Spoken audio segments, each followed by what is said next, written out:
Una mujer avanza hacia el fuego. El horno ruge como si ya la estuviera esperando y ella lo sabe. En sus manos sostiene un espejo, lo único valioso que le queda. Lo miras una última vez y lo arroja al bronce fundido. El metal lo devora con un siseo. Entonces, sin apartar la vista, da el paso final. Su sacrificio quedará sellado para siempre en una campana sagrada que nadie, hasta ese día, había conseguido crear. Pero antes de llegar a ese instante, tienes que entender algo. Japón guarda miles de años de historias que sobrevivieron de boca en boca, mucho antes de que la escritura fijara una sola palabra en estas islas. Son relatos de espíritus que se cuelan entre los vivos, de guerreros cuyo honor no termina con la muerte, de dioses capaces de moldear montañas con sus manos y de criaturas que desafían la lógica. Estas leyendas no nacieron para dormir niños, son una parte del corazón cultural de toda una nación. Empecemos con el puesto número 10, no porque sea pequeño, sino porque es la puerta perfecta para entrar a este universo de mitos, belleza y sombras. La leyenda de la campana de Mugen. En algún momento del Japón medieval, un templo budista decidió que necesitaba una campana. No una cualquiera, querían una cuyo sonido fuera tan profundo y tan puro que pareciera tocar el cielo. Los monjes encargaron la obra a los mejores artesanos del bronce, hombres que venían de linajes enteros dedicados al metal. La campana sería grande, sagrada, y su tañido llamaría a la oración al amanecer y al anochecer. Tenía que ser una obra maestra, pero el metal no cooperaba. Los artesanos construyeron el molde, reunieron el bronce y avivaron el fuego hasta que el aire tembló por el calor. Vertieron el metal líquido con precisión, esperaron el tiempo exacto y rompieron el molde. Y ahí estaban las grietas. La campana nacía rota antes de que nadie la tocara. Los maestros fundidores no entendían qué fallaba. Revisaron la pureza del bronce, ajustaron la temperatura, repitieron cada paso y lo intentaron otra vez. Segundo intento. Segundo fracaso. Esta vez la campana salió con defectos invisibles a simple vista, burbujas atrapadas, puntos débiles que la habrían hecho colapsar con el primer golpe. Los monjes empezaron a inquietarse, pero confiaban en la fama de aquellos artesanos. Aún así, los días se convirtieron en semanas. 5 intentos, 10, 15, y cada vez el bronce se negaba a ser perfecto. Cada vez la campana parecía nacer muerta. Entonces llegaron los rumores. En el pueblo cercano comenzaron a murmurar que el templo estaba maldito, que los dioses rechazaban esa campana, que algo oscuro sabotearía cualquier intento. Los artesanos, exhaustos y humillados, pensaron en rendirse. Los monjes empezaron a asumir que jamás tendrían su campana sagrada. El fracaso se instaló sobre todos como una nube que no se mueve. Y fue en ese punto cuando apareció ella, una mujer del pueblo. Las versiones cambian su nombre, pero todas coinciden en lo esencial. Era alguien común, sin poder, sin riqueza, viviendo una vida pequeña a la sombra del templo. Había escuchado hablar de la campana imposible y había visto la vergüenza de los artesanos y la preocupación de los monjes. Y una noche tuvo un sueño. En ese sueño, los dioses le hablaron con una claridad terrible. La campana no nacería hasta que el metal recibiera algo verdaderamente precioso. No oro, no ofrendas, vida. Al despertar supo lo que tenía que hacer. Subió al templo y contó su sueño. Dijo sin titubear que estaba dispuesta a sacrificarse, a lanzarse al bronce fundido para que la campana, por fin, pudiera existir. Los monjes se horrorizaron. Le dijeron que los dioses no podían pedir algo así, que debía haber otra forma. Pero ella insistió. Su vida, dijo, era pequeña frente a los siglos de bien que aquella campana podía traer. Su sonido guiaría a incontables almas. Si el precio era ella, entonces aceptaba pagarlo. Los debates duraron días. Algunos monjes se negaban rotundamente. Otros, vencidos por la desesperación, empezaron a creer que quizá ese era el precio. La tensión se volvió insoportable y al final, con el corazón hecho pedazos, cedieron. Prepararon el horno una última vez. El bronce se derritió, las llamas rugieron, el aire se llenó de humo y la mujer se acercó al borde del crisol. Pero antes de hacerlo, realizó un gesto que nadie esperaba. Sacó un pequeño espejo, su único objeto valioso, un recuerdo de su madre fallecida. Lo sostuvo frente a su rostro un instante, como si quisiera guardarse en la memoria por última vez. Luego lo arrojó al metal líquido. El espejo desapareció en el brillo ardiente. La mujer cerró los ojos y dio el paso final. El fuego rugió. El humo lo cubrió todo, y el taller quedó en un silencio que nadie se atrevió a romper. Los artesanos vertieron el bronce en el molde con manos temblorosas. Nadie habló mientras el metal se enfriaba.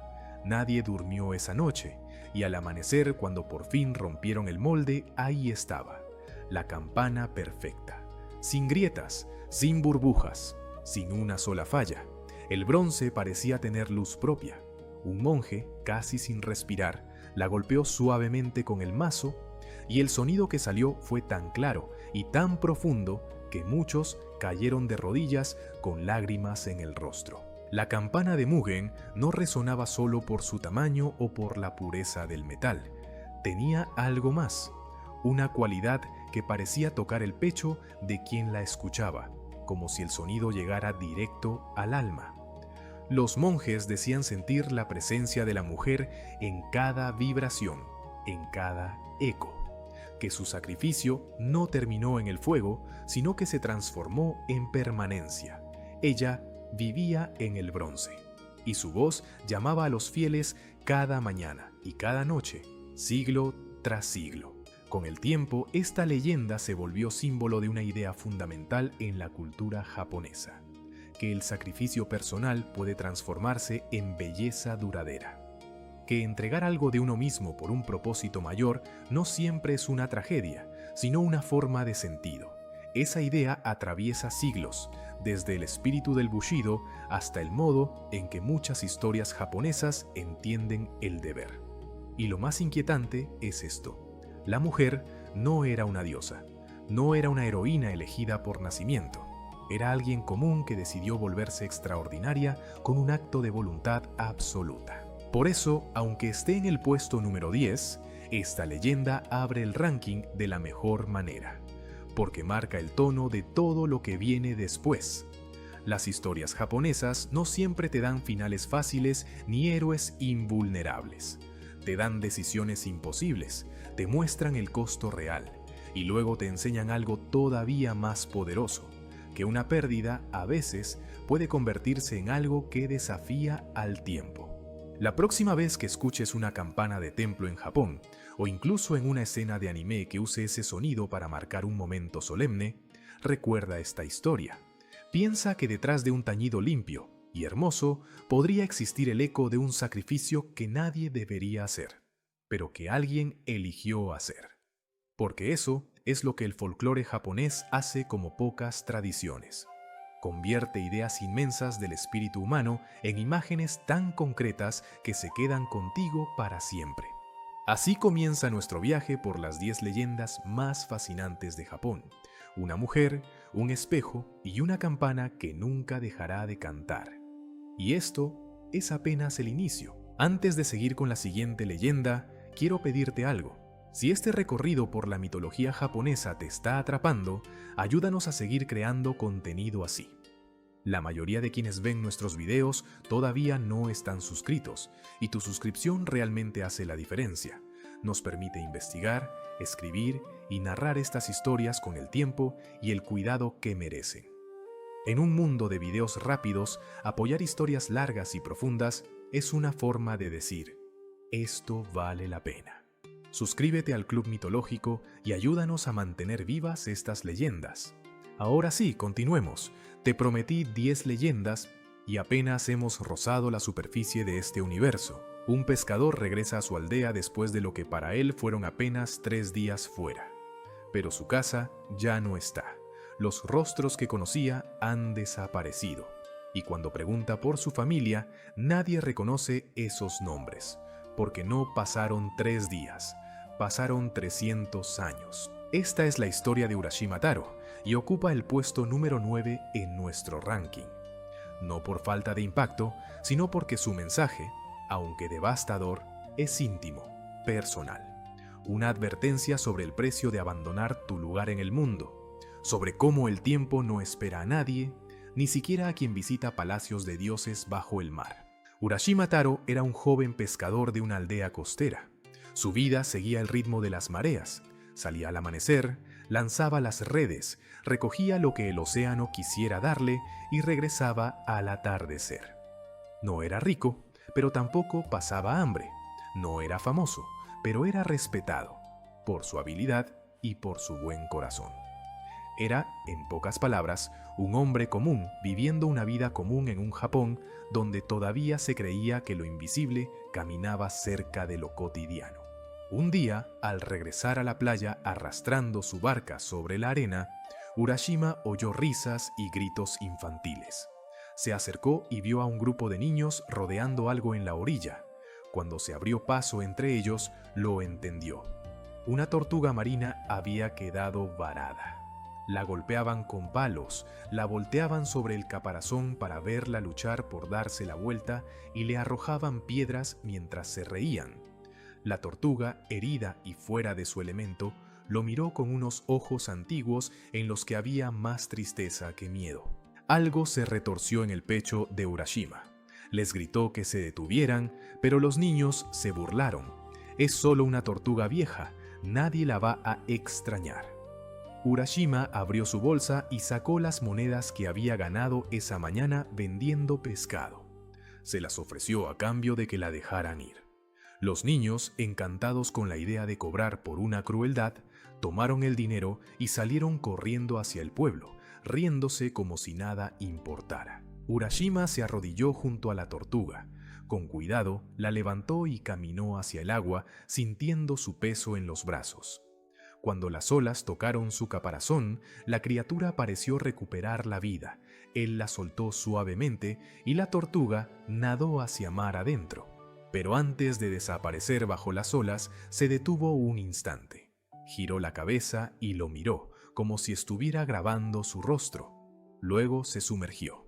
Urashima sonrió, satisfecho, y volvió a su rutina sin imaginar lo que acababa de poner en marcha. Pero el océano sí lo imaginó, y el océano no olvida. 2 días después, Urashima pescaba en su sitio habitual cuando vio algo que le aflojó las manos.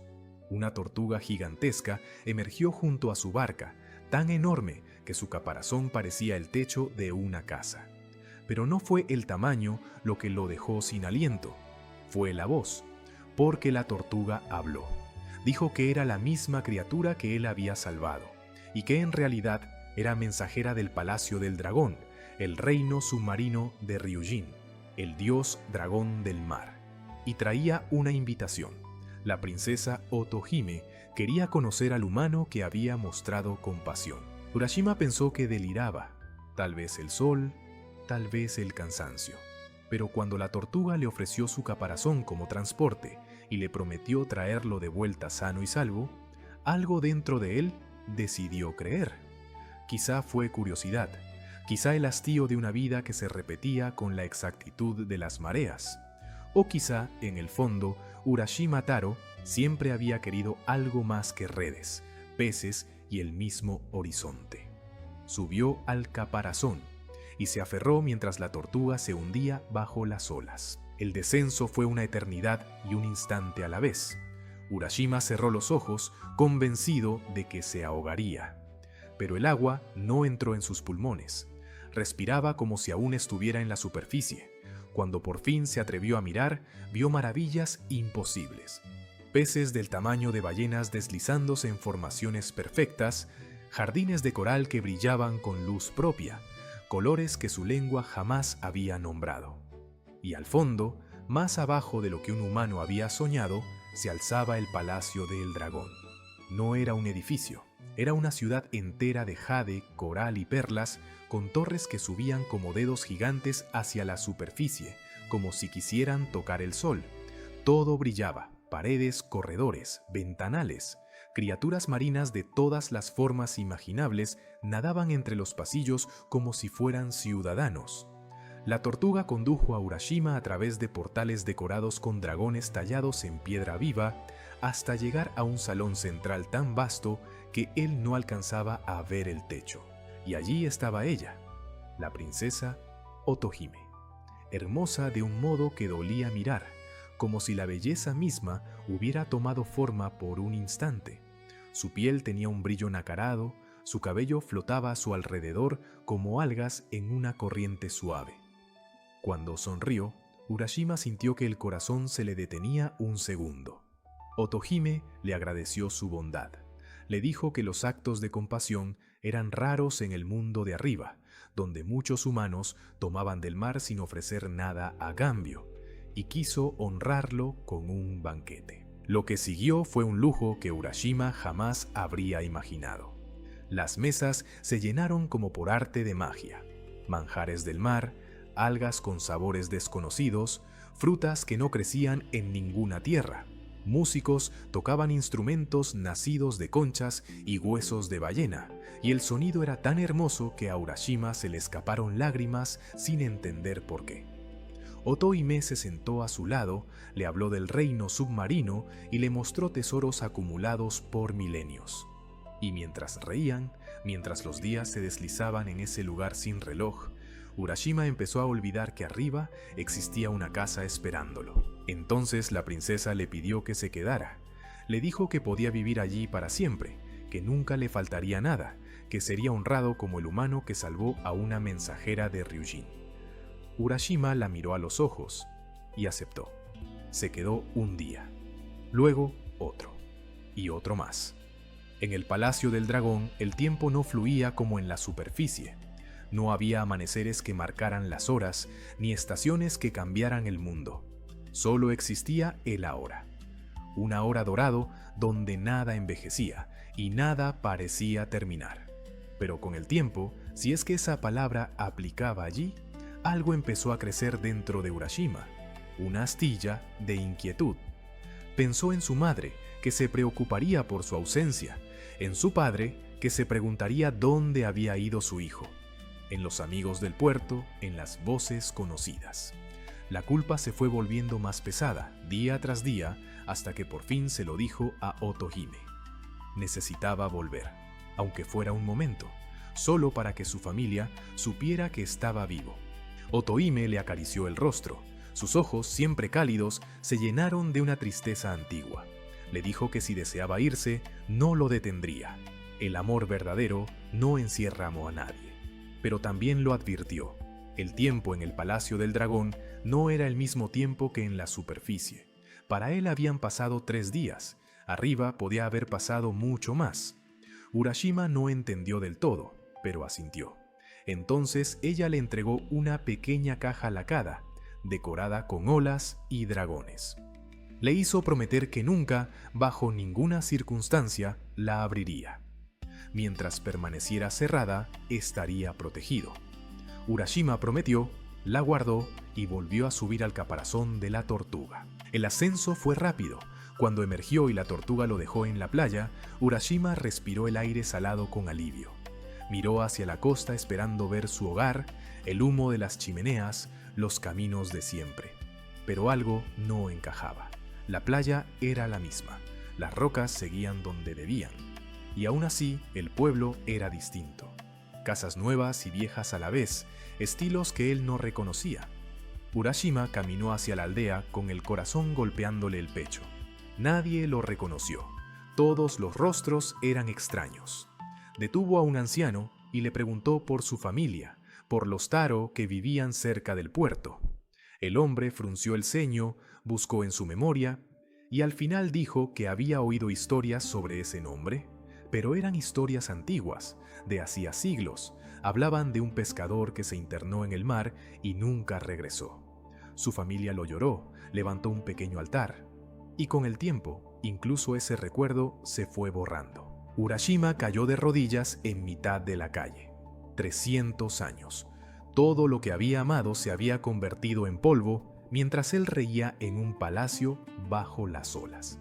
Y entonces, desesperado, hizo lo único que Otohime le había prohibido. Abrió la caja. De su interior salió una columna de humo blanco que lo envolvió como niebla. En segundos, el tiempo lo alcanzó. Su piel se arrugó, su espalda se encorvó, su cabello se volvió blanco. 3 siglos cayeron sobre él de golpe. La caja guardaba su edad, los años que no había vivido, y ahora los estaba viviendo todos a la vez. La historia de Urashima Taro es una de las más tristes del folclore japonés porque no necesita villanos. No hay una maldad clara, solo consecuencias. Otohime no le mintió. El Palacio del Dragón no lo engañó. Urashima eligió quedarse, eligió volver y eligió abrir la caja. Y cada elección cobró su precio. Esta leyenda enseña algo que duele por lo cierto. Puedes alejarte del mundo, pero el mundo no se detiene por ti. El tiempo sigue avanzando. Y cuando regresas, quizá ya no queda nada a lo que volver. Pero ahora dejemos el océano y subamos a las montañas más altas de Japón. En el puesto número 8 aparece alguien completamente distinto. Un héroe que no necesitaba hechizos para ser extraordinario, porque su fuerza parecía venir de la tierra misma. Su nombre es Kintaro, el Niño Dorado. Kintaro nació en circunstancias que ya anunciaban una vida nada común. Su madre había huido a las montañas después de perder a su esposo en la guerra. Sola, embarazada y sin ayuda, dio a luz en una cueva mientras una tormenta arrancaba árboles de raíz. Y cuando el bebé llegó al mundo, no lloró. Rugió. Su piel brillaba con un tono dorado, como si atrapara la luz del sol incluso en la oscuridad. En ese instante, su madre lo supo. Su hijo no era como los demás. Algo antiguo y poderoso había cruzado al mundo, con forma de recién nacido.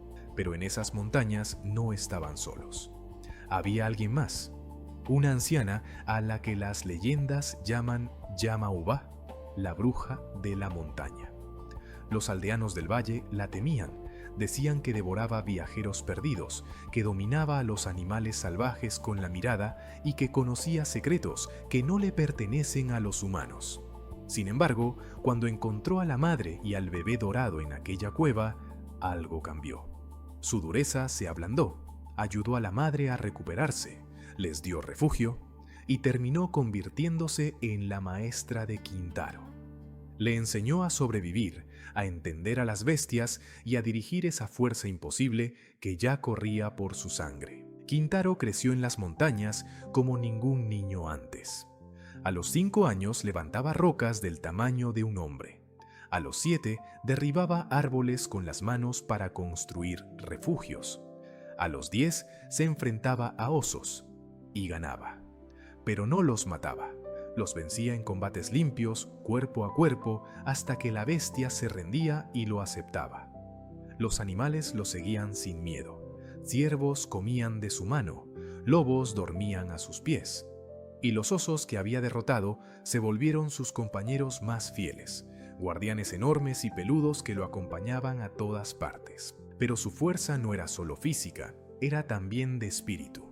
Kintaro jamás usaba su poder para causar daño innecesario. Protegía a los débiles, cuidaba a su madre y respetaba a Masani Beisra Yama-uba incluso cuando el resto la veía como un monstruo.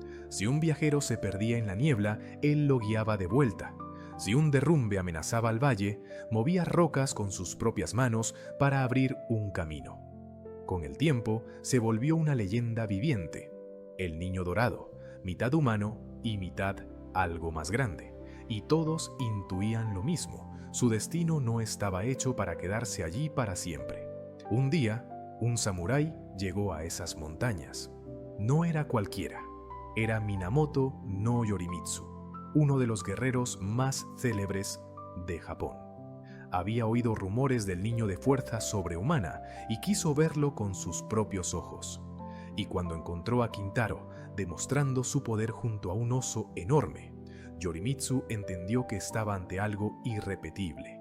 Le ofreció una vida distinta, dejar las montañas, entrenarse como samurái y convertirse en un guerrero al servicio del emperador.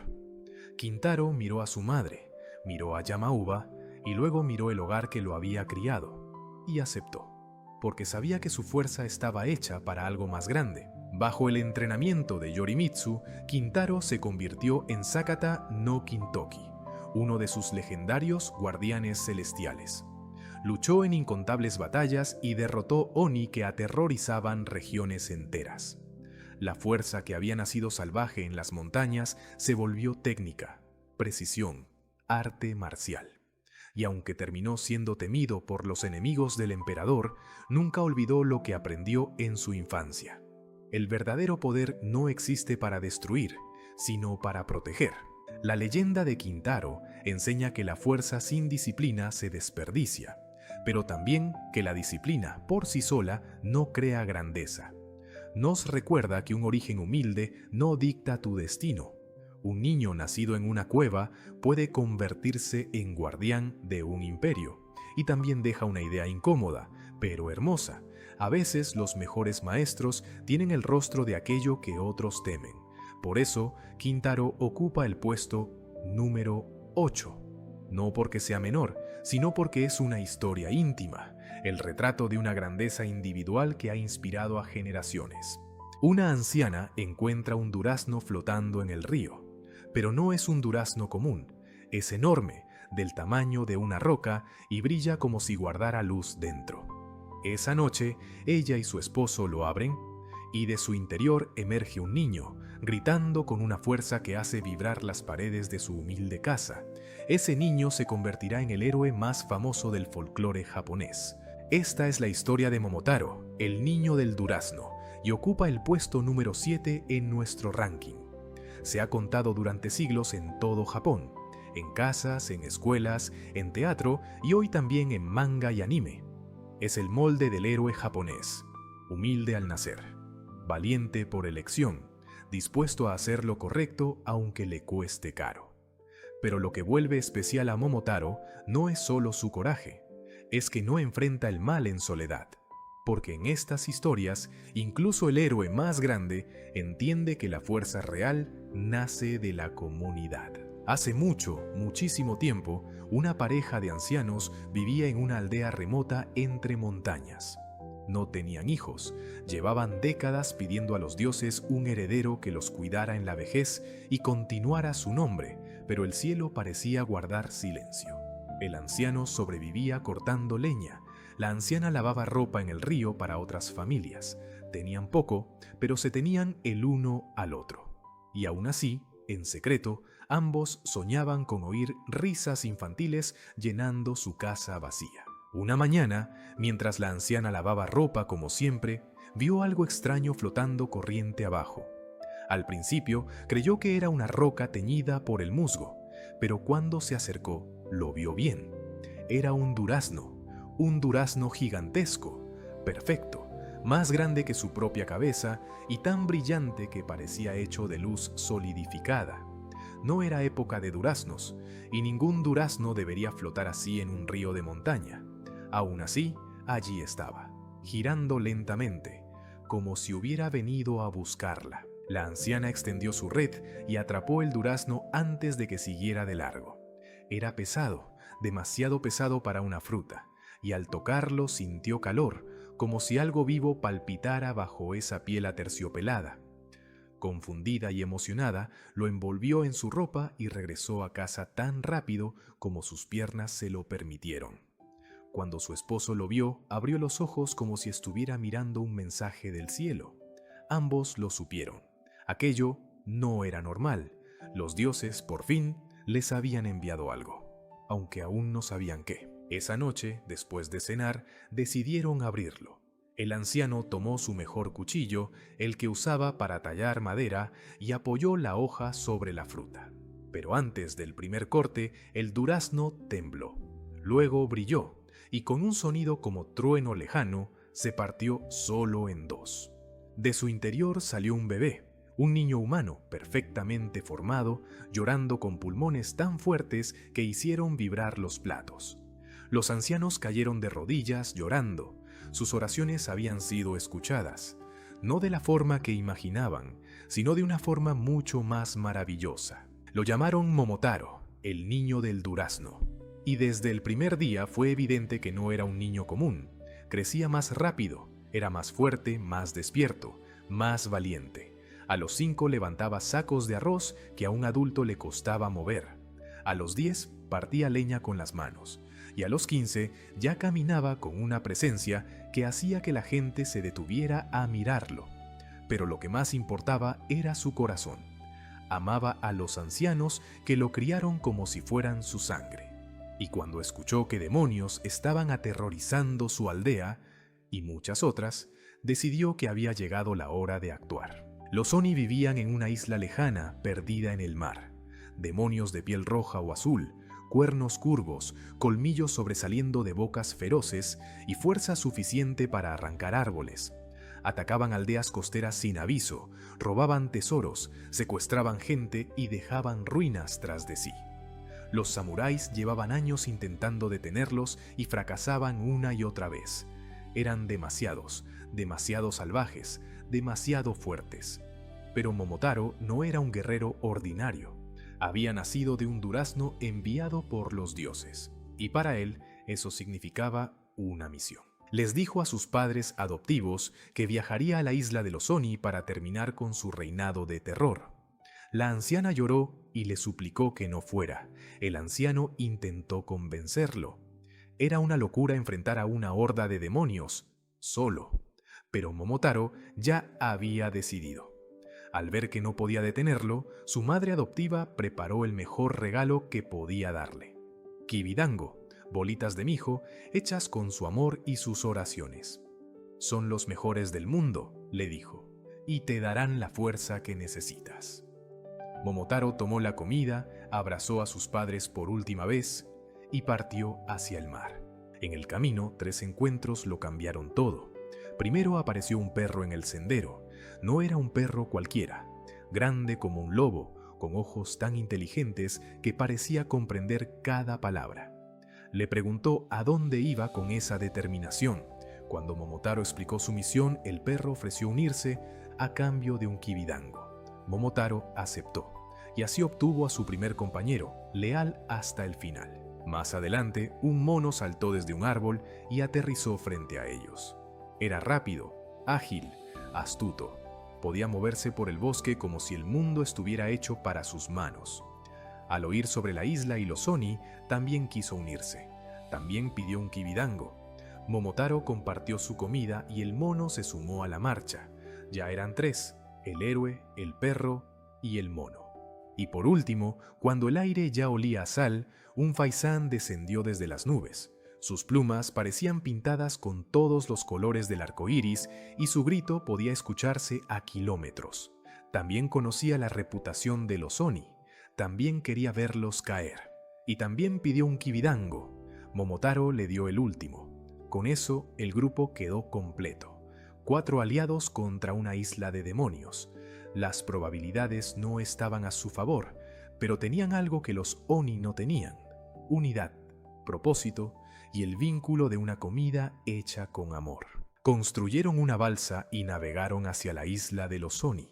Al llegar, vieron una fortaleza inmensa de piedra negra con murallas tan altas que parecían tragarse la luz. Guardias Oni patrullaban arriba, sosteniendo masas del tamaño de troncos. Pero Momotaro y sus compañeros no dudaron. El faisán voló alto para hostigar y distraer. El mono escaló la muralla con agilidad imposible y abrió las puertas desde dentro. El perro se lanzó primero, veloz y feroz, frenando a los demonios que intentaban cerrarlas. Y entonces Momotaro entró con la espada en alto, lanzando su desafío a toda la isla. La batalla que siguió fue épica. Los Oni luchaban con una ferocidad desesperada, conscientes de que si caían, su era de terror terminaría. Pero Momotaro y sus compañeros peleaban como si compartieran una sola mente. El perro atacaba abajo, cortando el avance a mordidas. El mono se lanzaba a las espaldas, desarmaba, cegaba, desaparecía antes de que lo atrapara. El faisán golpeaba desde el aire, arrancando armas y rompiendo formaciones. Y Momotaro, en el centro del caos, se movía como una tormenta. Su espada trazaba líneas perfectas entre enemigos que habían aterrorizado las costas durante años. Al final, el líder de los Oni, el más grande y temible, cayó de rodillas ante Momotaro. Estaba derrotado, su masa partida, su orgullo hecho polvo, y en sus ojos, por primera vez, apareció algo que nunca había permitido: miedo. Se rindió. Le entregó las llaves del tesoro acumulado tras años de saqueos y juró que jamás volverían a atacar las costas de Japón, que se retirarían a su isla y vivirían en paz, o morirían intentándolo. Momotaro aceptó la rendición, tomó el botín para devolverlo a quienes habían sido robados y regresó como el héroe más grande que su aldea había visto. Pero al volver no se quedó con nada. Repartió el tesoro entre las familias que habían perdido todo a manos de los Oni. Se aseguró de que los ancianos que lo criaron tuvieran paz y abundancia en sus últimos años. Y después siguió su vida sin coronas ni títulos, como alguien que hizo lo correcto por una razón simple y definitiva: porque era lo correcto.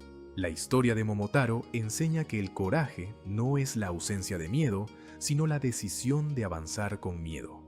También recuerda que incluso el héroe más grande necesita aliados, porque la fuerza de una comunidad supera cualquier hazaña individual. Y deja una lección final: los verdaderos héroes no buscan gloria para sí mismos, sino justicia para todos. Por eso Momotaro sigue contándose en Japón hasta hoy. Encarna valores que han atravesado siglos, como la valentía, la lealtad y el desinterés. Ahora subamos de la tierra al cielo, porque en el puesto número 6 no tenemos a un héroe mortal, sino a dioses. Una historia de orgullo, violencia y consecuencias cósmicas. La ruptura entre Tsukuyomi, dios de la luna, y Amaterasu, diosa del sol. Un mito que explica por qué el día y la noche nunca caminan juntos. Tsukuyomi y Amaterasu eran hermanos, nacidos de Izanagi cuando el dios creador se purificó tras escapar del inframundo. Amaterasu emergió de su ojo izquierdo, brillante como el sol que encarnaría. Tsukuyomi nació del derecho, pálido como la luna que gobernaría. Al principio, la armonía era total, dos luces distintas sosteniendo el equilibrio del mundo, hasta que una diosa llamada Ukemochi entró en sus vidas. Ukemochi era la diosa de los alimentos, ligada a la fertilidad, la abundancia y el sustento. Un día, Amaterasu envió a Tsukuyomi como su representante a un banquete que Ukemochi ofrecía.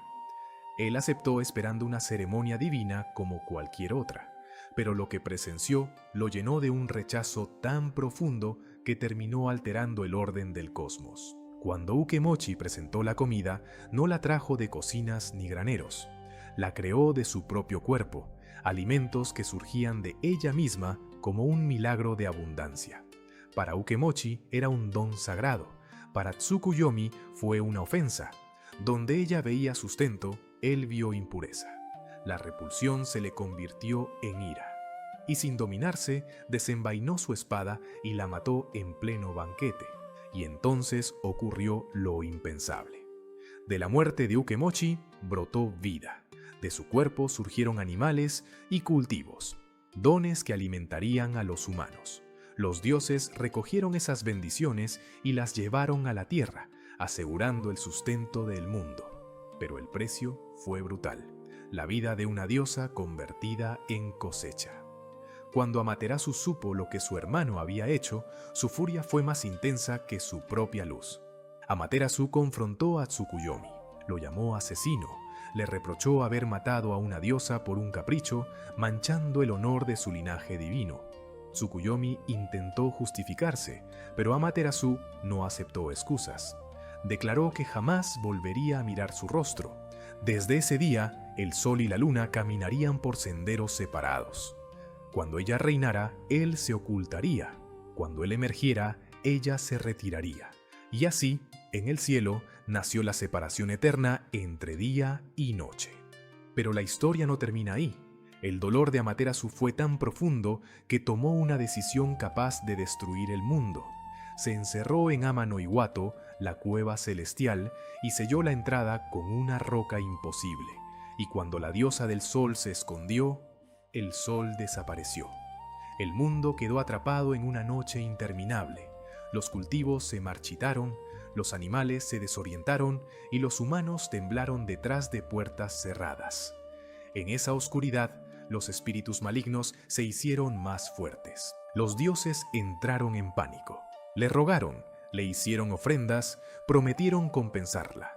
Pero desde el interior de la cueva no llegó respuesta, hasta que una diosa, Ame-no-Usume, propuso otra cosa. Si no podían sacarla con súplicas, la sacarían con curiosidad.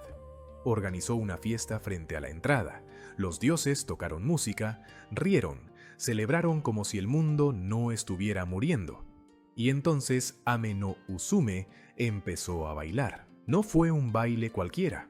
Fue atrevido, desbordado, casi irreverente. Una danza ritual tan extraña y tan divertida que terminó rompiendo la desesperación. Ame-no-Usume bailó sobre un recipiente volteado, exagerando gestos, arrancando carcajadas que retumbaron como trueno frente a la roca sellada.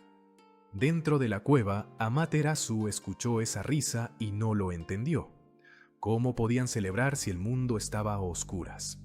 La pregunta le ganó al dolor, y movió apenas la roca lo suficiente para mirar afuera. En cuanto un hilo de luz escapó de la cueva, los dioses supieron que era su única oportunidad. Habían colocado un espejo enorme frente a la entrada. Amaterasu miró y vio un reflejo tan brillante que por un instante no lo reconoció como suyo. Se inclinó hacia afuera, intrigada, y abrió más la roca para ver mejor. En ese segundo, una deidad escondida apartó la piedra con fuerza, y otra tomó la mano de Amaterasu y la sacó antes de que pudiera encerrarse otra vez. La luz regresó al mundo de golpe, y Amaterasu, todavía herida, entendió algo más grande que su dolor. Su deber sostenía la vida. La leyenda de Tsukuyomi y Amaterasu enseña que incluso los dioses pagan por el orgullo y la ira. Muestra que el aislamiento nunca es solo personal. Cuando quien sostiene la luz se esconde, el mundo entero se rompe. Y sugiere una verdad incómoda. A veces, para salir de nuestra oscuridad, primero debemos sentir curiosidad por la risa del otro lado de la piedra. No es solo mitología. Es una forma de explicar cómo una relación rota puede alterar el orden del cosmos. 47 hombres se arrodillan en la nieve. Sus espadas llevan marcas rojas recientes. Han esperado años por este momento. Soportaron humillación, hambre, pobreza. Vivieron como mendigos siendo guerreros. Y ahora que por fin han vengado a su señor, ahora que han cumplido su deber, saben exactamente lo que viene después. La muerte. No por manos enemigas, sino por las suyas, porque así lo exige el Bushido. Esta es la historia de los 47 Ronin y ocupa el puesto número 5 en nuestro ranking. No es un mito de monstruos ni un relato de dioses, es un hecho histórico del período Edo bajo el shogunato Tokugawa.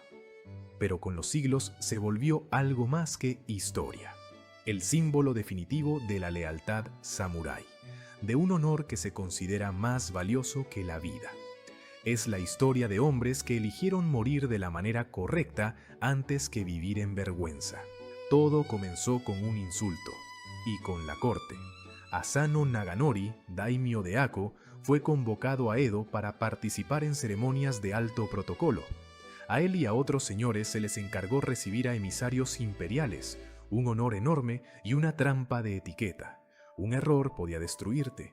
Para guiarlos, la corte les asignó a Kira Yoshinaka, experto en ceremonial. En teoría, Kira debía enseñarles.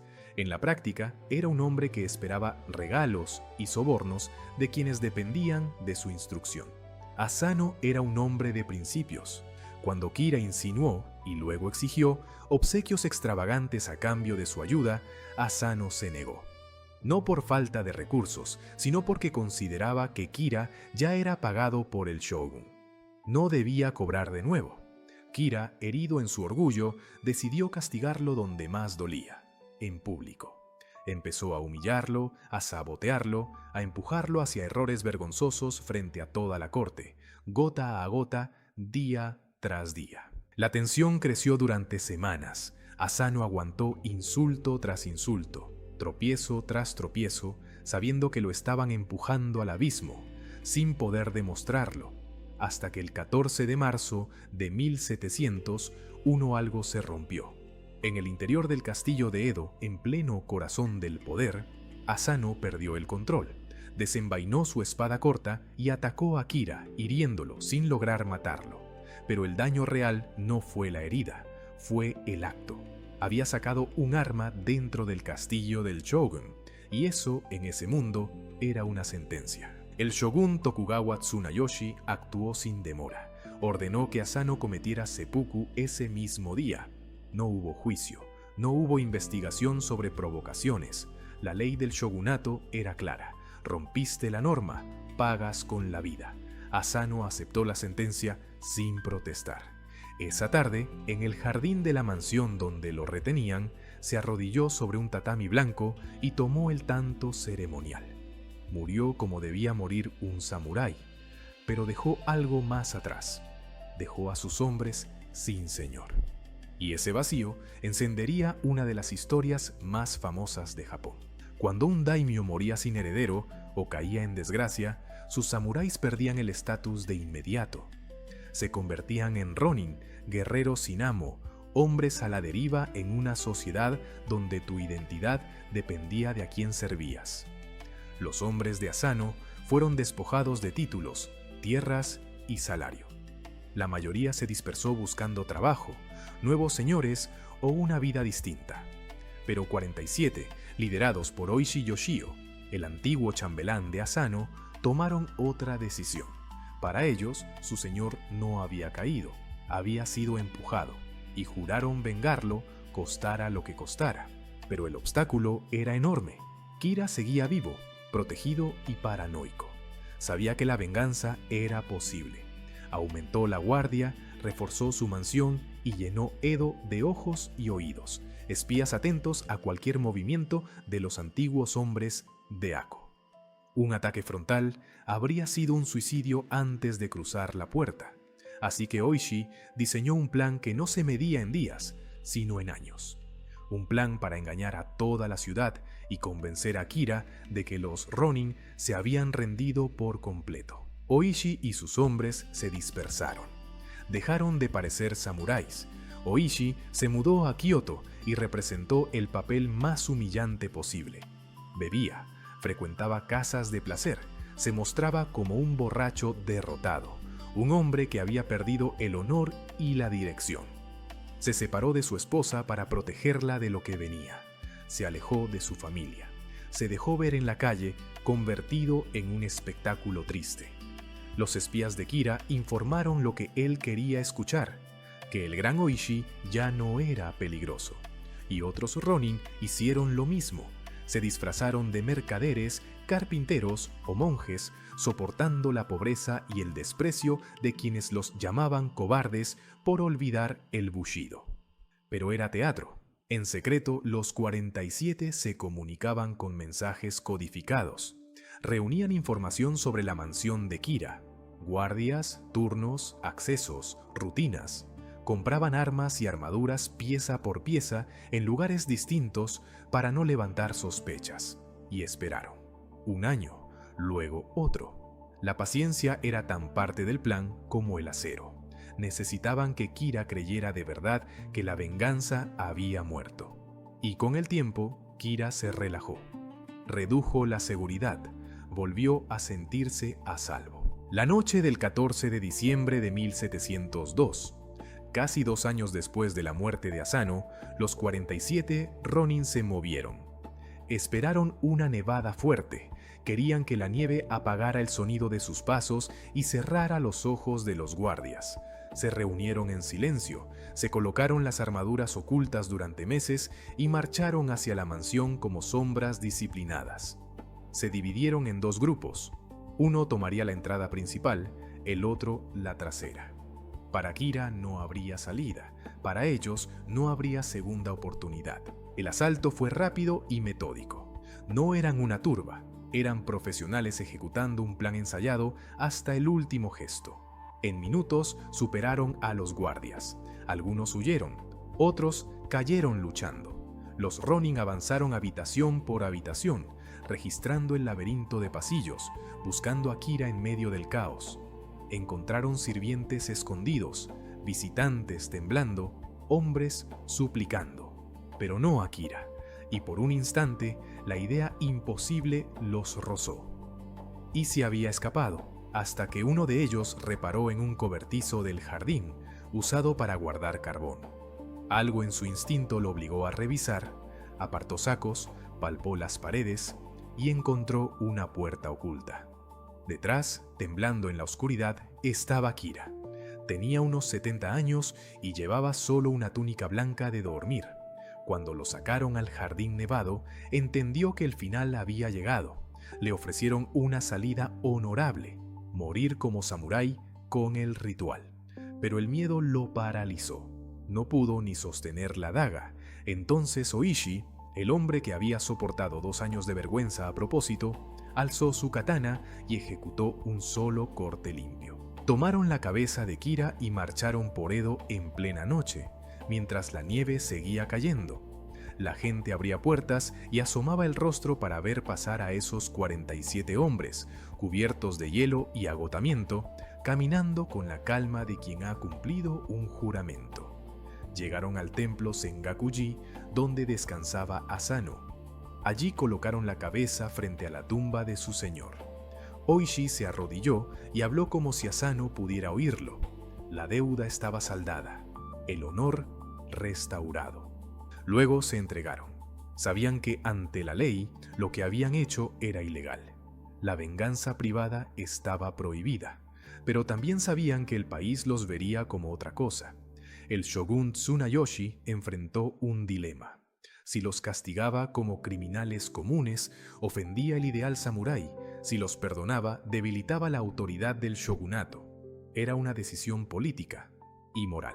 La solución fue un compromiso que, al mismo tiempo, los condenaba y los honraba.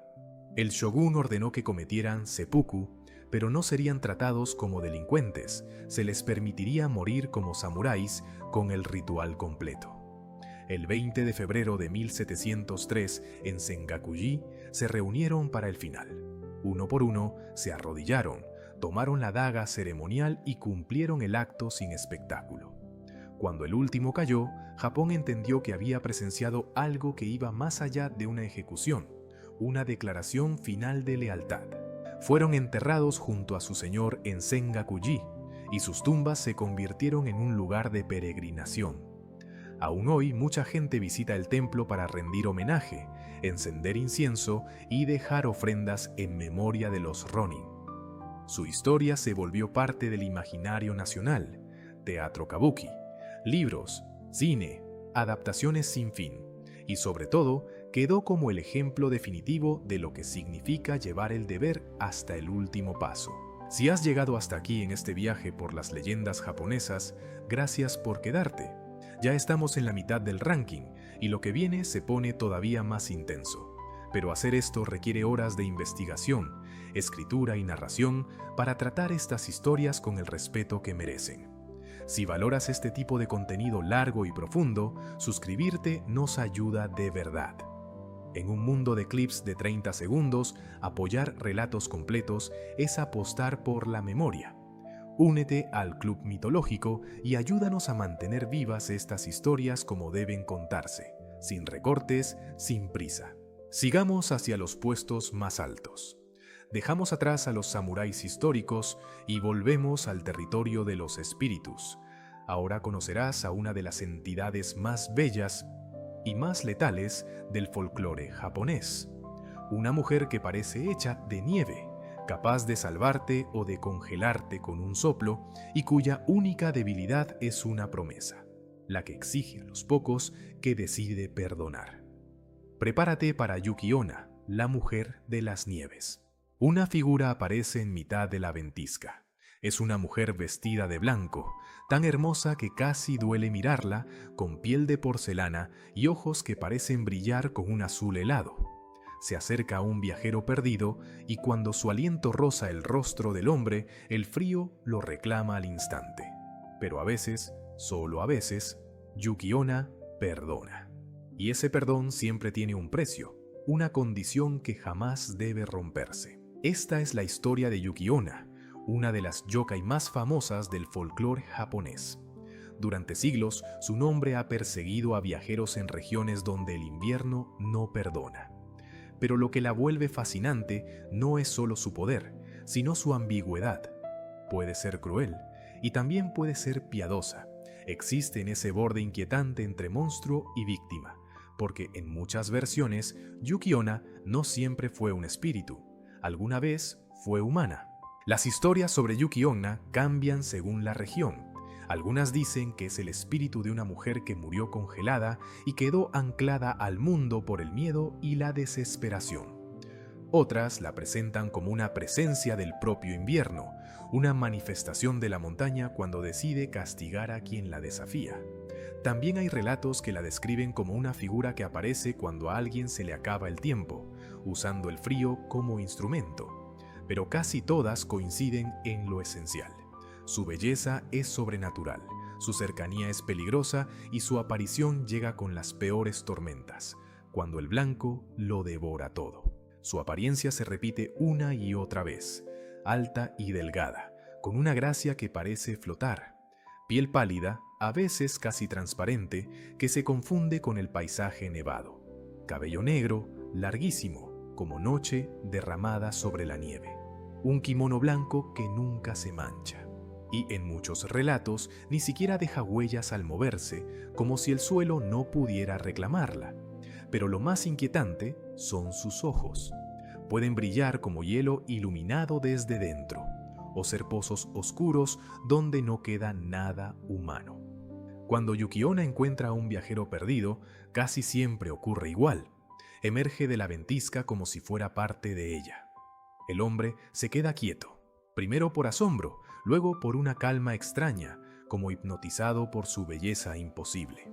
Ella sonríe y esa sonrisa promete refugio. Se acerca hasta que su rostro queda a centímetros y exhala. No es un aliento cálido, es un frío que no pertenece a este mundo, un viento que atraviesa la carne en un instante. Y el viajero queda donde estaba, sin entender cómo algo tan hermoso podía ser tan mortal. Pero hay un relato que destaca por encima de casi todos, porque muestra que incluso el espíritu más frío puede tener un instante de compasión, y que traicionar esa compasión puede despertar algo peor que la muerte.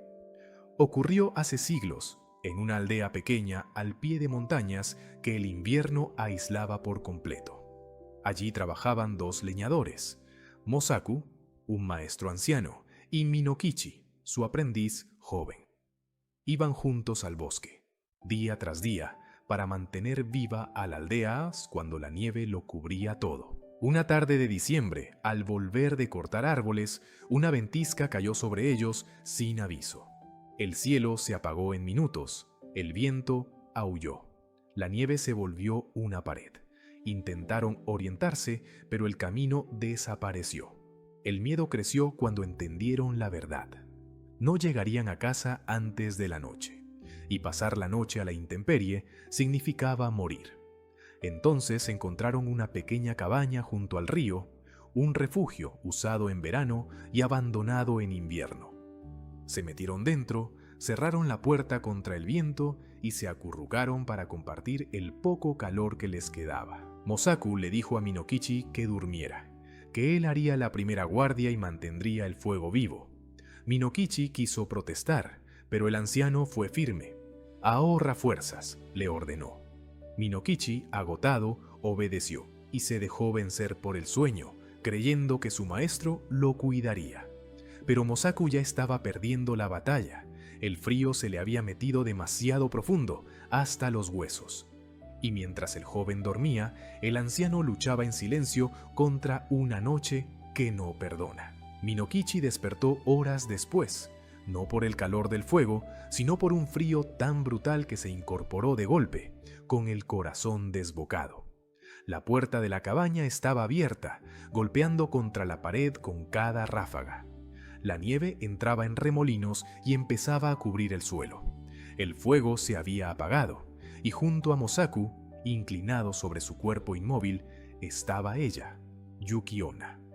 Minokichi la vio exhalar su aliento mortal sobre el rostro del anciano.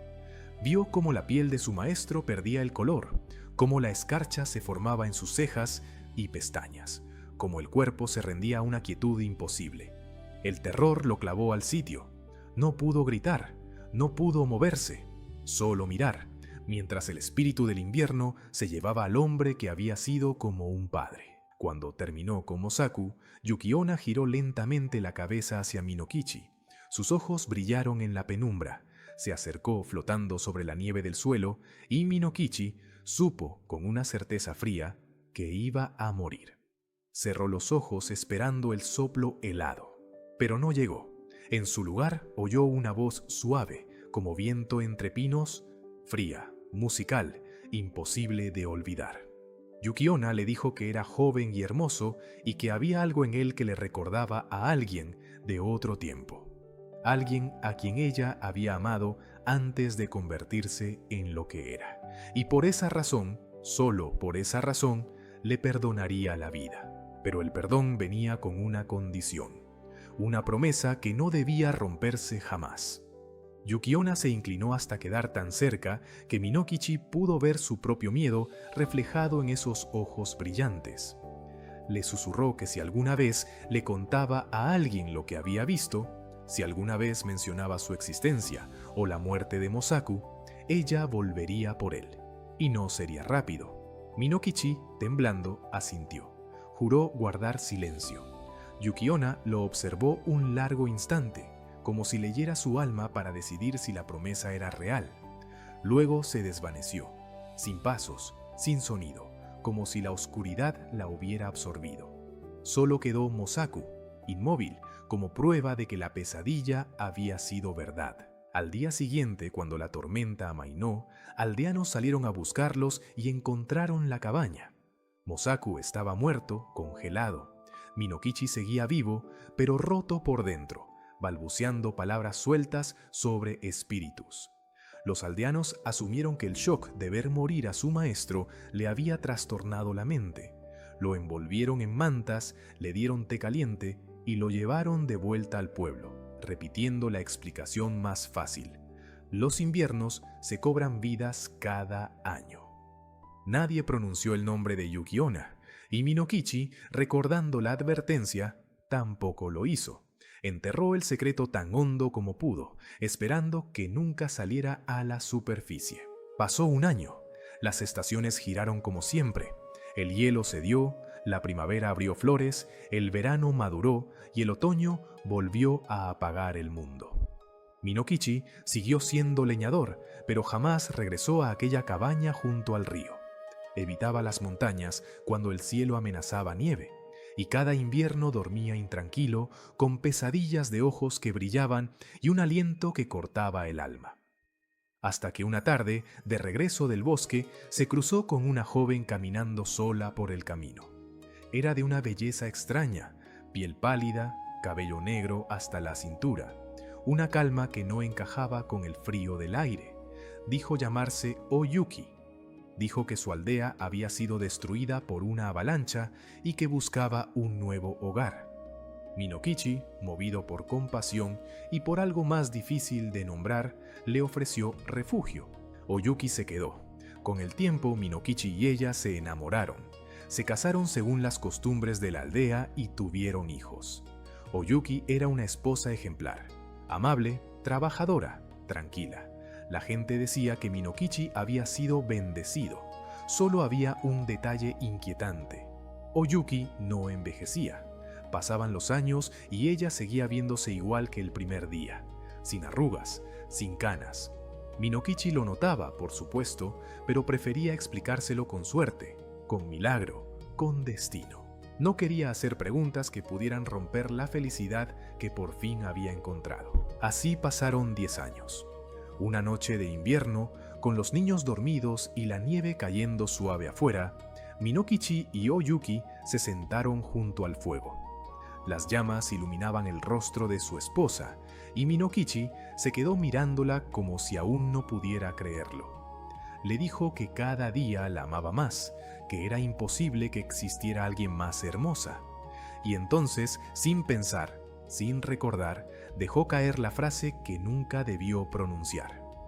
Dijo que una sola vez, en su vida, había visto a alguien tan hermoso como ella, durante una tormenta, cuando su maestro murió.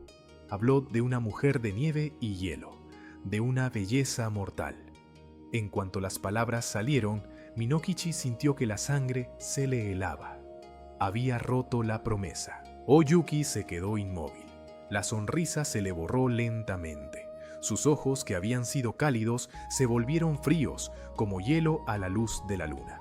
Y cuando habló, la voz era la misma que Minokichi había escuchado en la cabaña una década atrás. Suave y letal. Le preguntó si de verdad no lo había sabido. Si después de verla año tras año sin envejecer, después de notar que el invierno nunca la tocaba, aún podía fingir ignorancia. Minokichi no pudo respirar. Su esposa, la madre de sus hijos, era Yuki Onna. El espíritu que había matado a Mosaku había vivido en su casa durante 10 años, y él acababa de romper la única condición que lo mantenía con vida. Yuki Onna se puso de pie. Su presencia cambió. Se volvió más pálida, más ligera, como si el aire ya no pudiera sostenerla. Le dijo a Minokichi que debería matarlo por romper su promesa, porque había sido clara desde el principio. Pero entonces miró hacia la habitación donde dormían los niños. Sus hijos, hijos mitad humanos, nacidos de un corazón que, contra toda lógica, había aprendido a amar. Y algo en su frialdad se quebró. Le concedió una última misericordia, no por él, sino por ellos. Pero también le dijo que no podía quedarse. La verdad ya estaba dicha. Ya no podía fingir ser humana. Debía volver a las montañas, a las tormentas, a su eternidad de invierno. Caminó hasta la puerta. Antes de desaparecer en la noche nevada, se volvió una última vez. Le dijo a Minokichi que cuidara bien de sus hijos, que algún día les hiciera saber que su madre los amó, aunque nunca pudieran comprender del todo qué era. Y le dejó una advertencia final. Si alguna vez les fallaba, si rompía promesas con ellos, ella regresaría, no como esposa, sino como espíritu. Luego se disolvió en la ventisca, dejando huellas que se borraban casi al instante. Minokichi nunca volvió a verla, pero cuentan que en las noches más frías, cuando el viento aullaba, él sentía algo cerca, una presencia vigilando desde la nieve. La historia de Yuki Onna nos habla del peso de los secretos, de las promesas y de lo que ocurre cuando se rompen, incluso sin mala intención. También recuerda que los yokai no son solo monstruos planos, pueden sentir amor, piedad y dolor. Y quizás por eso estas leyendas sobreviven durante siglos, porque muestran cómo lo humano y lo sobrenatural pueden entrelazarse hasta volverse inseparables, como la nieve y la noche. Yuki Onna seguirá caminando por las tormentas mientras existan las montañas y caiga la nieve. Camina solo de noche y una mujer te detiene en la calle. Lleva una mascarilla quirúrgica, algo normal en Japón. Te hace una pregunta simple: ¿soy hermosa?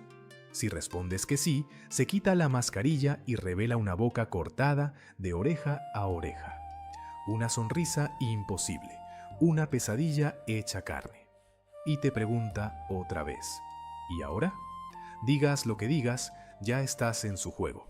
Esta es la historia de Kuchisake Onna, la mujer de la boca cortada, y ocupa el puesto número 3 en nuestro ranking.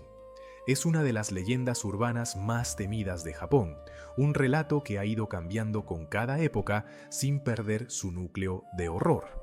Y lo más inquietante es que no se quedó en el pasado. En los años 70 se popularizó y llegó a causar pánico social, con rumores de avistamientos por todo el país y medidas para acompañar a niños en sus trayectos desde la escuela. Sus orígenes se cuentan de distintas formas, pero una de las versiones más difundidas la sitúa en la época Heian, un tiempo de refinamiento extremo en la corte. Era un mundo donde la apariencia tenía peso político, social y hasta espiritual. La belleza se medía, se perseguía, se exhibía, y en ese universo obsesionado con lo perfecto existió, dicen, una mujer tan hermosa que su rostro se volvió una maldición. Su nombre se perdió, pero su destino quedó grabado en la memoria. Era la esposa de un samurái de alto rango, un hombre poderoso y celoso. La fama de su belleza atraía miradas, rumores y admiradores, y el orgullo del marido se mezcló con una paranoia corrosiva. Cada mirada ajena le parecía una traición, cada elogio una amenaza. Empezó a convencerse de que ella le era infiel, no porque hubiera pruebas, sino porque los celos no necesitan pruebas, solo necesitan una grieta en el alma para crecer. No había evidencia de infidelidad, pero el veneno ya estaba dentro. Una noche, el samurái la confrontó, exigiendo confesiones que ella no podía dar. Ella juró que era inocente, lloró, rogó. Él no escuchó. Si no podía confiar en su belleza, pensó, entonces destruiría esa belleza para que nadie más la deseara. No la mató. Hizo algo peor. La castigó en lo que la sociedad más adoraba. Desde ese momento, su rostro dejó de pertenecerle. Lo que vio después, en el espejo, la rompió más que cualquier dolor. Su belleza había sido arruinada. La herida la condenaba a una sonrisa que no era sonrisa, a una mueca permanente. Intentó arreglarlo, ocultarlo, salvar lo que quedaba, pero el daño ya estaba hecho. Y en medio de la fiebre, del miedo y de la humillación, nació algo oscuro. Una rabia que no solo era contra su esposo, sino contra el mundo que había valorado su rostro por encima de su humanidad. Cuando murió, ese odio no murió con ella. Se endureció, se quedó. Se convirtió en un onryo, un espíritu vengativo atado al mundo por una ira que no acepta descanso. Y Kuchisake Onna se volvió una de esas presencias persistentes, apareciendo en caminos y callejones, buscando a quien caminara solo. Su método se repite en muchas versiones.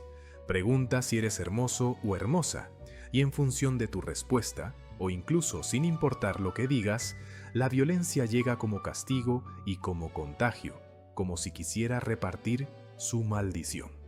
Durante siglos, los relatos sobre Kuchisake Onna aparecían y desaparecían según la región, como un rumor que se niega a morir. Eran advertencias para que los niños no salieran de noche, y también historias sobre vanidad, miedo y apariencia. Con el tiempo, la leyenda se adaptó, cambió detalles, pero conservó el núcleo. Y entonces, a finales de los 70, algo extraordinario ocurrió. Kuchisake Onna regresó al Japón moderno en forma de pánico colectivo. Todo empezó con rumores en la prefectura de Gifu. Niños en edad escolar comenzaron a contar que una mujer extraña, con mascarilla quirúrgica, los detenía cuando volvían a casa. Les hacía la pregunta, ¿soy hermosa? Y si respondían, se quitaba la mascarilla para mostrar la boca cortada. Al principio, los adultos pensaron que era imaginación, pero los reportes se multiplicaron y lo inquietante era la consistencia. Chicos que no se conocían describían el mismo encuentro con los mismos detalles. El miedo se extendió rápido, como fuego en papel. Del área de Gifu saltó a otras prefecturas y de pronto todo el país hablaba de Kuchisake Onna. Hubo cobertura mediática y sobre todo respuestas concretas. Niños acompañados en grupo, adultos escoltando trayectos, vigilancia adicional alrededor de escuelas. La pregunta era absurda y, sin embargo, totalmente real para quienes vivían ese pánico. ¿Cómo te proteges de algo que no puedes señalar con el dedo? ¿Cómo detienes un rumor cuando se mueve más rápido que la policía? Los relatos de 1979 se repetían con una precisión inquietante. Kuchisake Onna aparecía al atardecer, cuando la luz se estaba apagando, pero la noche aún no terminaba de caer. Se dejaba ver cerca de escuelas, parques, calles residenciales, paradas de autobús, siempre con el mismo uniforme, abrigo largo que ocultaba su figura, guantes, cabello negro cayendo como cortina, y la mascarilla quirúrgica blanca. Se acercaba a niños o adolescentes que caminaban solos, les cerraba el paso sin tocarles un pelo, y hacía la pregunta en voz calma, como si fuera una cortesía. ¿Watashi, kirei? ¿Soy hermosa? Si respondías que no, la leyenda decía que atacaba de inmediato. Si respondías que sí, ella se quitaba la mascarilla lentamente y revelaba la sonrisa imposible. Y entonces venía la segunda pregunta. ¿Kore demo? ¿Incluso ahora? Y ahí estaba la trampa. El horror en tu cara era una respuesta. Un grito era una respuesta. Cualquier titubeo era una respuesta. Algunas versiones cuentan que incluso si intentabas complacerla otra vez, ella no se conformaba y te seguía. Porque con Kuchisake Onna no existe una salida limpia, solo elegir cómo te equivocas. En medio del pánico también nacieron manuales populares para sobrevivir. Circulaban trucos, arrojarle caramelos o fruta para ganar segundos, responder algo ambiguo para desconcertarla, devolverle la pregunta para confundirla.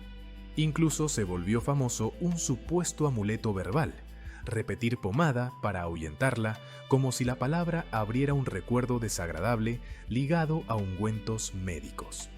Nadie sabía si algo de eso era real, pero cuando el miedo manda, cualquier idea que suene a salida se convierte en ritual. La histeria creció tanto que hubo respuestas oficiales y presencia policial reforzada alrededor de escuelas. Se intentó tranquilizar a la población, subrayando la falta de evidencias verificadas de ataques sobrenaturales. Pero nada de eso apagó el rumor, porque el rumor no se alimentaba de pruebas, se alimentaba de niños asustados, de padres sin dormir y de una pregunta que parecía perseguir cada calle al caer la tarde. El fenómeno duró meses y luego fue perdiendo fuerza, hasta desaparecer casi con la misma facilidad con la que había aparecido. Y aún así, nunca se fue del todo. Con el tiempo aparecieron rebrotes de rumores en otras décadas, y en la era de Internet la leyenda encontró un combustible perfecto. Foros, videos, hilos, creepypastas. Cada generación la redescubre, la actualiza, la viste con su propia época, pero la esencia sigue intacta. Kuchisake Onna se volvió un icono, en cine de terror, en manga, en anime, en videojuegos. Siempre reconocible por la mascarilla y por esa pregunta imposible. Lo que la vuelve tan aterradora no es solo su apariencia, sino el mecanismo. Kuchisake Onna convierte una interacción social en una trampa perfecta. No hay respuesta correcta. Te obliga a elegir entre sinceridad y cortesía, entre honestidad y supervivencia, y castiga igual. Es un horror construido sobre inseguridades humanas. El juicio, la belleza, el miedo a decir lo incorrecto en el momento incorrecto. Por eso funciona también como pesadilla, porque parece una conversación, hasta que ya es tarde, y su origen como víctima convertida en victimaria le añade tragedia. En muchas versiones, Kuchisake Onna no nace malvada, la empujan hacia el abismo los celos, la violencia y una mirada social que la reduce a un rostro. Su monstruosidad es terrible, pero también comprensible, y esa comprensión da más miedo que cualquier grito, porque implica una verdad. A veces el horror no cae del cielo, se fabrica aquí abajo, con manos humanas. Por eso Kuchisake Onna ocupa el puesto número 3. Es terror puro, sí, pero también una historia con filo. Habla de trauma, de violencia, de obsesión con la apariencia y de consecuencias que se heredan como una maldición. Es el tipo de leyenda que sobrevive porque cambia de forma sin perder el golpe. Y cada vez que alguien camina solo al anochecer, esa pregunta vuelve a nacer en la cabeza, como si la calle misma la susurrara. Dos dioses se detienen sobre el puente flotante del cielo y miran hacia abajo. No hay tierra, no hay vida, solo un océano primordial, caótico, interminable. Entonces uno de ellos alza una lanza enjollada y la hunde en ese vacío líquido. Revuelve, El mar responde arremolinándose alrededor del arma divina. Cuando la lanza se eleva, gotas pesadas caen de su punta, y en lugar de volver al agua, se coagulan, se endurecen, se convierten en tierra. Así nace la primera isla, así comienza Japón, desde una gota. Esta es la historia de Izanagi e Izanami, los dioses creadores, y ocupa el puesto número 2. Es el mito fundacional, el relato que explica el origen del archipiélago y fija el puente entre lo divino y lo humano. Todo empieza con ellos. Amor, creación, orden, y todo se quiebra con ellos también, porque su historia no se queda en la belleza del nacimiento. Se hunde en tragedia, en muerte y en un descenso al inframundo que marca para siempre la cosmología japonesa. Al principio no existía nada, solo una masa sin forma, una neblina primordial donde cielo y tierra aún no estaban separados. A ese estado lo llaman Konton, el potencial puro antes de la forma. Y desde ese vacío empezaron a manifestarse las primeras deidades, no como personas, sino como fuerzas, como principios que ordenaban la realidad. Aparecían, cumplían su función y se retiraban, dejando el mundo listo para que otros dioses hicieran el trabajo de crear lo visible. De esa nueva generación surgieron Izanagi e Izanami, el que invita y la que invita. Eran dioses destinados a llamar a la existencia todo lo que vendría después. Los dioses más antiguos les encomendaron una tarea imposible: crear tierra firme desde el océano sin forma. Les entregaron la lanza celestial enjollada, Ame-no Nuboko, decorada con gemas, y les señalaron el puente flotante del cielo, el umbral entre lo alto y lo que todavía no era nada. Caminaron juntos hasta el borde del puente y miraron el mar caótico extendiéndose sin final. Izanagi tomó la lanza con ambas manos, la hundió en el agua primordial y la agitó, como si mezclara el mundo desde cero. Cuando la levantó, las gotas saladas que cayeron de la punta se solidificaron en el aire y se acumularon hasta formar la primera isla, Onogoro, la isla autoformada. Fue el primer pedazo de suelo en un universo que hasta entonces solo sabía ser agua. Pero una isla no bastaba. Descendieron y caminaron sobre la tierra recién nacida. En Onogoro levantaron un palacio y en su centro erigieron un pilar sagrado que parecía atravesar las nubes. Allí decidieron unirse como pareja para seguir creando, pero incluso los dioses tenían rituales que respetar. Acordaron caminar alrededor del pilar en direcciones opuestas y encontrarse al otro lado. Ese encuentro sellaría su unión y abriría la puerta a nuevas islas y nuevas vidas. Cuando se encontraron, Izanami habló primero y se unieron, pero los primeros nacimientos fueron un presagio oscuro. Hiruko, descrito como un niño sin la forma adecuada, y Awashima, la isla de espuma. Horrorizados, consultaron a los dioses mayores para entender qué había fallado. La respuesta fue clara y cruel dentro de ese orden ritual. Durante la ceremonia no debía hablar primero la diosa. El protocolo había torcido la creación. Con el corazón roto, pusieron a esos primeros frutos fallidos en una barca de juncos y los dejaron flotar mar adentro, lejos de su vista. Luego repitieron el ritual. Caminaron alrededor del pilar otra vez, pero esta vez habló primero Izanagi, y entonces la creación funcionó. Las grandes islas del archipiélago comenzaron a surgir, una tras otra, como si el mar por fin aprendiera a ser tierra. Japón, en este mito, no es conquistado ni encontrado, es parido, y no se detuvieron en la tierra. Continuaron creando dioses para cada elemento del mundo: montañas, ríos, viento, árboles, hierbas, mares. El vacío caótico se transformó en un mundo con forma, nombre y ritmo. Y mientras creaban, también se amaban. No era solo un deber impuesto, era una unión real, una intimidad divina que parecía alimentar la propia creación. Pero la tragedia estaba esperando al final de ese camino. El último hijo que Izanami dio a luz fue Kagutsuchi, el dios del fuego, y el fuego, por su naturaleza, devora. En el nacimiento, las llamas la consumieron desde dentro. Izanami, una diosa creadora, sintió un dolor imposible, como si el acto mismo de dar vida estuviera cobrando venganza. Y mientras el recién nacido lloraba con el rugido del fuego, Izanami comenzó a morir. La creación, por primera vez, tuvo un precio irreversible. Izanagi la sostuvo mientras se apagaba. Le rogó que no lo dejara solo en el mundo que habían construido juntos, pero la muerte ya la había reclamado. Con su último aliento, Izanami se despidió, y su espíritu descendió al Yomi, el reino de los muertos. Izanagi quedó con el cuerpo sin vida de su amada en los brazos, y el dios creador se volvió un ser roto. En su dolor, su ira estalló contra Kagutsuchi, el hijo cuyo nacimiento la había destruido. Nada podía consolarlo. La enterró en el monte Hiba y lloró como si el universo pudiera escucharlo. Luego tomó una decisión que cambiaría todo. No aceptaría la muerte de Izanami. Descendería al Yomi y la traería de regreso, sin importar el costo. Otros dioses le advirtieron que esa frontera no se cruza, que ni siquiera los dioses deben desafiarla. Izanagi no oyó. Atravesó las puertas del inframundo y entró en la oscuridad absoluta buscando a su esposa perdida. El Yomi no se parecía en nada al mundo de arriba.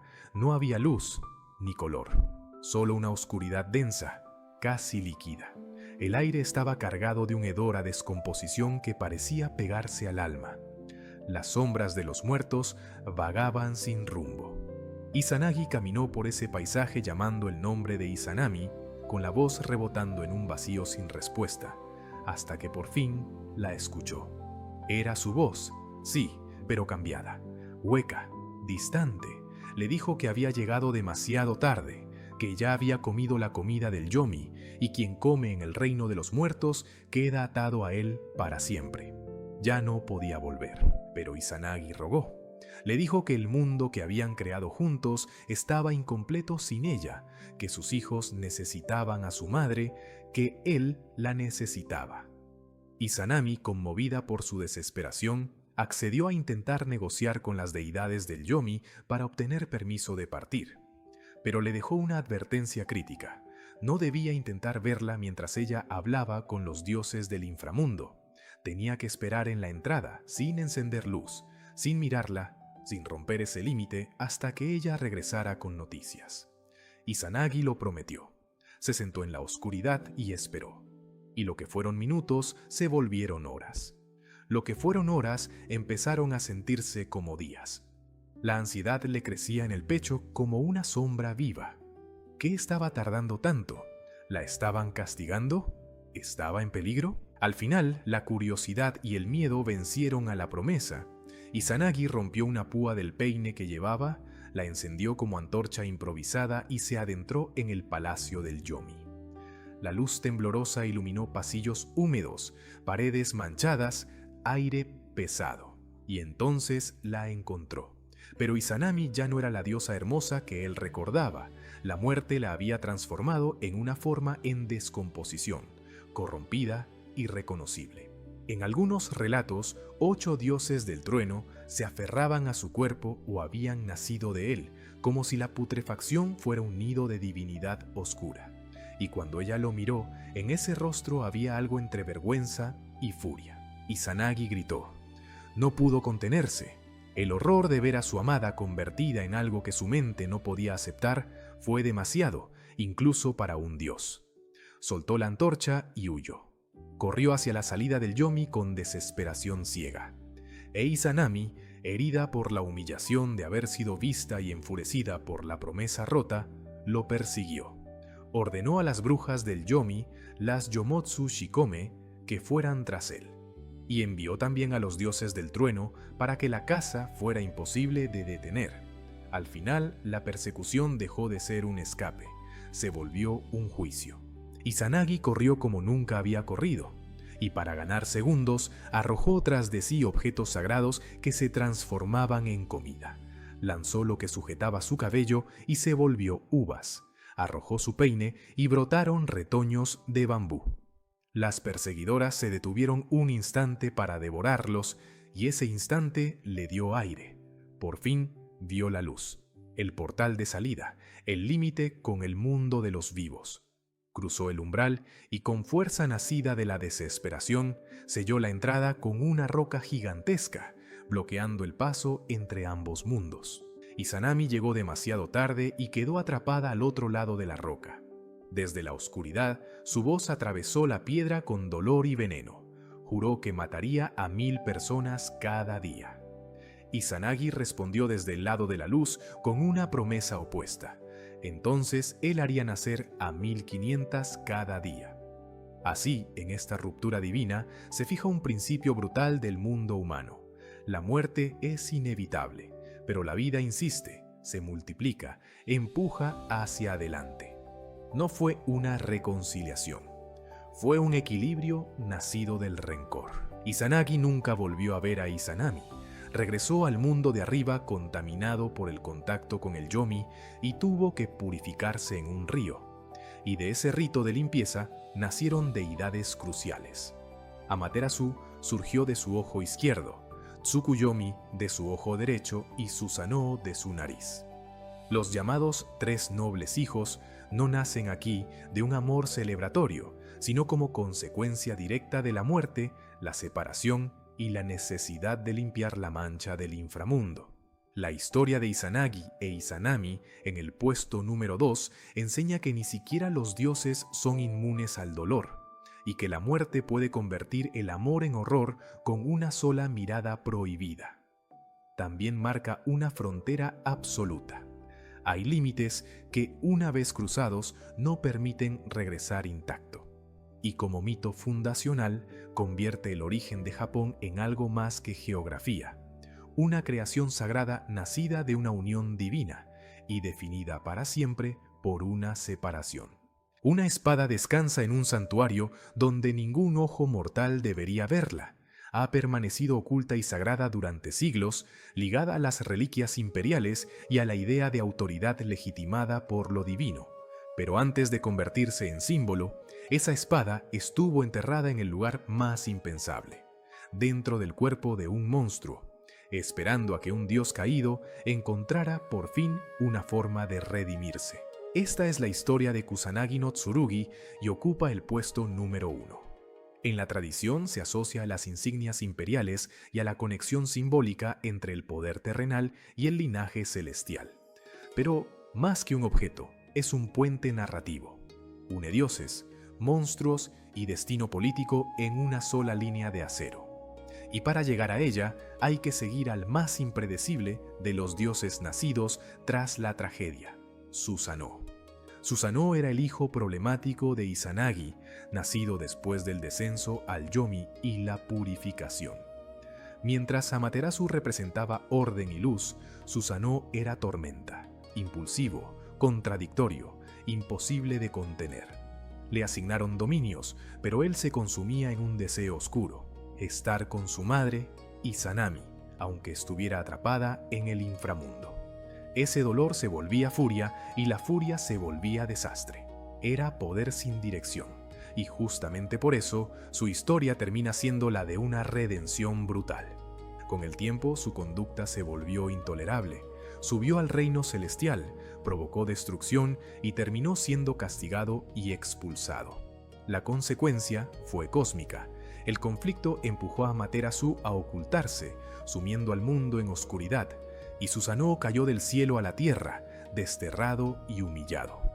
Ese descenso no fue solo un castigo, fue el inicio del arco que lo llevaría, más adelante, a enfrentar a un monstruo y a descubrir una espada que no debía estar en manos de cualquiera. Despertó en la tierra, en un paisaje de bosques antiguos y ríos fríos, despojado de su gloria. Estaba furioso, sí, pero también obligado a mirar hacia adentro por primera vez. Caminó, errante, hasta llegar al río Hi, entre montañas cubiertas de niebla.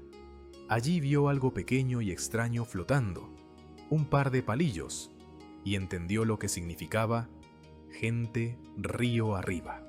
Una historia humana a punto de ser devorada por el destino. Siguió la corriente y escuchó el sonido del llanto. No el llanto común, sino el de quienes ya se están despidiendo. Salió del bosque y encontró a 2 ancianos abrazando a una joven hermosa.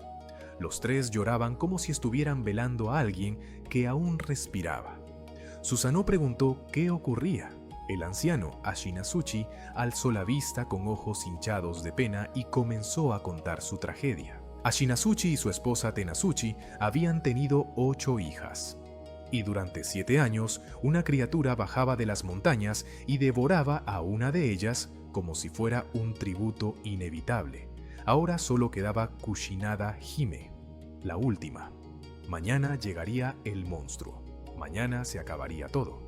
Susanoo preguntó el nombre de la criatura y la respuesta cayó como un trueno: Yamata no Orochi. Yamata no Orochi era la serpiente de 8 cabezas y 8 colas. Un monstruo de escala imposible, extendido como si ocupara valles enteros. En la imaginación mítica no es solo un animal gigantesco, es una catástrofe con hambre. Y cada año exigía una joven como sacrificio. Si no se lo daban, destruía lo que encontrara. Era terror convertido en calendario. Y en ese calendario, mañana era el último día de la familia. Susanoo miró a Kushinada Hime y vio algo más fuerte que la belleza: resignación. Ella ya había aceptado morir. Y ese detalle, esa calma terrible, partió algo dentro de él. Por primera vez, tuvo una oportunidad de usar su poder para salvar en vez de destruir. Prometió matar a Orochi y salvarla, pero pidió algo a cambio: casarse con Kushinada Hime cuando todo terminara. Para los padres, la condición era irrelevante comparada con perder a su última hija. Aceptaron. Susanoo preparó una trampa. Primero transformó a Kushinada Hime para mantenerla segura y fuera del alcance del monstruo. Luego ordenó construir una cerca con 8 accesos y colocar detrás de cada uno una gran cuba de sake muy fuerte. La idea era simple y despiadada: no vencer al monstruo por fuerza, sino por debilidad. Los aldeanos trabajaron toda la noche, sin entender del todo, porque cuando un dios te da un plan, lo único que puedes hacer es obedecer y rezar. Al amanecer, todo estaba listo. Yamata no Orochi llegó con el día avanzado, y la tierra lo anunció antes que los ojos. Todo tembló, el bosque se agitó, y desde la niebla emergieron las 8 cabezas buscando su tributo. Pero lo que encontró no fue una ofrenda humana, fue el olor del sake. Las cabezas se inclinaron, olfatearon, dudaron un instante, y luego cada una se hundió en una cuba distinta y bebió. La trampa no era una red, era un banquete. Bebió hasta vaciarlo todo, y el cambio fue inmediato. El monstruo, indestructible e imparable, empezó a tambalearse. Sus cabezas chocaban entre sí, los ojos se cerraban pesados, el cuerpo colosal se volvía torpe. Al final, se desplomó y el sonido de su caída pareció un derrumbe. Dormía, vulnerable. Por primera vez en años, el terror estaba quieto. Susanoo atacó sin perder un segundo, y mientras avanzaba, ocurrió lo imposible. Al cortar una de las colas, su espada golpeó algo duro dentro del cuerpo del monstruo. Un sonido metálico donde no debía existir metal. Se detuvo, cortó con cuidado, y entonces la vio. Incrustada, intacta, brillando como si hubiera estado esperando ese momento desde siempre. Una espada, no un arma cualquiera, sino una presencia, un objeto con destino. No era una espada ordinaria, era una hoja perfecta, equilibrada, con un brillo que no parecía de este mundo. Susanoo la sostuvo y entendió de inmediato que aquello era divino. La llamó Ame no Murakumo no Tsurugi, la espada celestial de nubes amontonadas, nombre que en la tradición aparece asociado a la espada que más tarde será conocida como Kusanagi. Y con ella, Susanoo no solo encontraba un arma, encontraba una vía para reparar lo que había roto, porque a veces la redención no llega como perdón, llega como una oportunidad. Susanoo terminó el trabajo, acabó con Yamata no Orochi y cortó las cabezas y colas restantes hasta que el monstruo dejó de ser una amenaza para siempre. Los aldeanos salieron poco a poco, como si temieran que todo fuera un sueño, incapaces de creer que el terror que los había marcado durante años por fin había desaparecido. Entonces Susanoo devolvió a Kushinada Hime su forma humana y la joven se derrumbó en sus brazos, llorando con un alivio que parecía romperle el pecho. Poco después se casaron y se establecieron en Izumo, donde Susanoo construyó su hogar y por primera vez encontró algo parecido a la paz. Pero la espada descubierta dentro del monstruo no estaba destinada a ser solo el arma de un dios reformado, tenía un destino nacional. Con el tiempo, Susanoo entregó la espada a su hermana Amaterasu como gesto de reconciliación. Amaterasu la aceptó y la hoja quedó ligada para siempre a su linaje. Más adelante, en la tradición del descenso de Ninigi no Mikoto a la tierra, Amaterasu le confirió 3 objetos sagrados: el espejo, Yata no Kagami, la joya, Yasakani no Magatama, y la espada, Kusanagi/Ame no Murakumo, que se convirtieron en las 3 reliquias sagradas o insignias imperiales. En este marco simbólico, la espada representa la virtud del valor y la legitimidad divina del poder imperial. Hasta hoy, la tradición sostiene que Kusanagi está consagrada en el santuario Atsuta, Nagoya, y que no se exhibe al público. De hecho, su invisibilidad es parte del mito moderno. Se habla de siglos sin que nadie la vea directamente, y de la incertidumbre sobre si lo guardado es el original o una réplica. Pero incluso si su forma física es inaccesible, su peso simbólico es inmenso. Funciona como vínculo entre lo divino y lo imperial. Un objeto que no necesita ser mostrado para imponer respeto. Y así llegamos al final del viaje por estas 10 leyendas. Desde objetos sagrados que nadie debe ver hasta juramentos que nadie debe romper.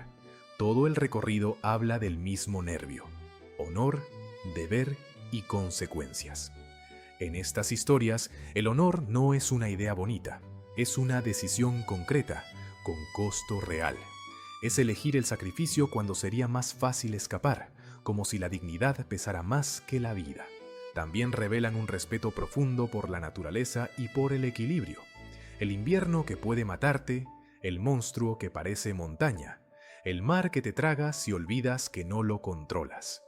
Y sobre todo, repiten una advertencia que atraviesa siglos.